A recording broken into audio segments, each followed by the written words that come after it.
Hi అందరికీ.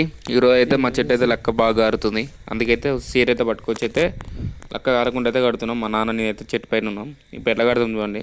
ఇట్లా మనకు చెట్టుకి బాగా లక్క గారినప్పుడు అయితే ఇట్లా కట్టుకోలే, ఎందుకంటే చెట్టు జారుతుంది కాబట్టి బిరిగా లక్క పడి. అంటే మనం బిరిగా చీర కట్టుకున్నాం అనుకో కింద పడుతుంది. ఎలా కట్టాలో చూపిస్తా. మీరు గౌడవనంలో ఇంట్లో ఉంటే ట్రై చేయరు, గ్యారెంటీ వర్క్ అవుతుంది. ఇంతకుముందు మేము ఇంకో చెట్టుకో ట్రై చేసినాం, వర్క్ అయింది. ఇప్పుడు ఇంకో చెట్టు ట్రై చేసినాం, మీరు కూడా ట్రై చేయరు. ఇట్లా వీడియో మొత్తం చూడండి, ఎట్లా కట్టాలో మీకు అర్థమైపోతుంది. కాపేయాలా ముద్ద ముద్ద కడదాం ఇంక చాలా అదే ఇంతే కదా.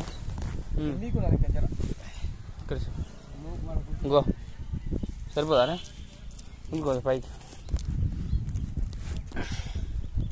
గుంత ఇట్లేదా మళ్ళా ఎయ్యి నా గుంత గట్టి ఇటు షాప్ ఇట్లా ఉండాలా. ఇటంతా తీసుకో ముందు ఇటు కొంచెం లక్క గింతగా కడుతుంది దీనికి. ఊసిపోయింది అది తీసుకో.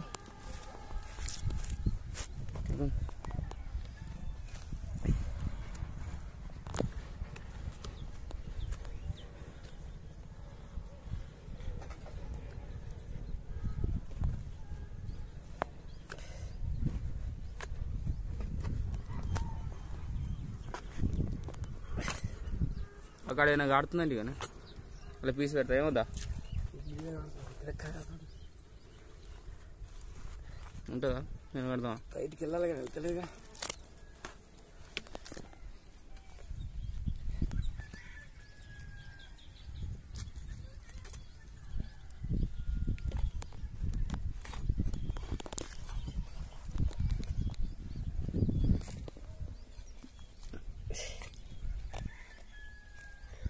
కాలకుంటే అయితే బిర్రు కట్టి ఏరి చెట్టుకు కంప్లీట్ అయినట్టే. ఇక మనకి ఏమైనా పడితే రేపు చీర నుంచి కింద పడే ఛాన్స్ ఎక్కువ ఉంటుంది. ఏమన్నా కొంచెం పీస్ పైన పెట్టేస్తే ఉన్నకాడికి వచ్చి కింద పడిపోతుంది. అంత నేముంది అంత పెద్దగా. మీకు ఒకసారి కట్టి ఇది ఉంటుంది.